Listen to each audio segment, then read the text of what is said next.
நான் நேராவே பேசிடுறேன்.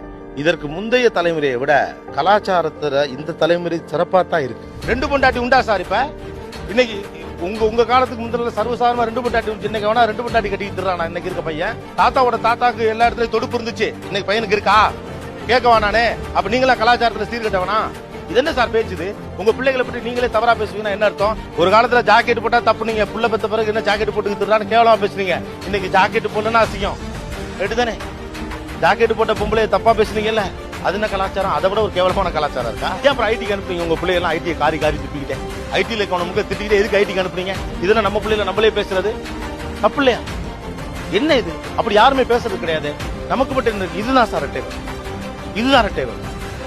என்னது வெறும் 15,000 ரூபாய் சம்பளத்துக்கு பொம்பளை பிள்ளை வீட்டை விட்டு காலை வெளியில எடுத்து வைக்க கூடாதுன்னு சொல்லிட்டு சமூகம். நீங்க உண்மையாவே கலாச்சாரவாதியா இருந்தா கடைசி வரைக்கும் காப்பாத்திருக்கணும். அந்த கலாச்சாரம் தப்பு, அது அடுத்தது. ஆனா இப்ப எல்லாத்தையும் வித்துட்டீங்கல்ல, 5,000க்கு தயார்ல. பொம்பளைனாவே மோசமானவ, ஏமாத்தி விடுவாளுன்னு காலேஜ் பசங்க பேசுறப்ப நான் ஏறி தான் பேசியிருக்கேன். அது தப்பு, அப்படி நீ பேசாத, உன் தங்கச்சி அப்படி சொல்லிருவியான்னு. அதேதான் இப்ப இருக்க பசங்க எல்லாம் மோசம். இப்ப இருக்க பசங்க எல்லாம் என்ன சார் மோசம்? நீங்க எல்லாம் 20 வயசுல கல்யாணம் பண்ணீங்க, ஊருக்குள்ள பொம்பளை பிள்ளைய வரப்புல கையை பிடிச்சி இழுத்தீங்க, உங்களுக்கு கால் கட்டுன்னு ஒரு வார்த்தை இருந்துச்சு. இன்னைக்கு இருக்கா? 27 வயசுல சொந்த வீடு வாங்கின பிறகுதான் ஒருத்தைய கட்டு வேணும், தோல்ல ரெஸ்பான்சிபிலிட்டியை தூக்கி சுமக்கிறான் இன்னைக்கு இருக்கிற யங்ஸ்டர். இவன் பொறுப்பாளியா நீங்க பொறுப்பாளியா? என்ன பேச்சு இது?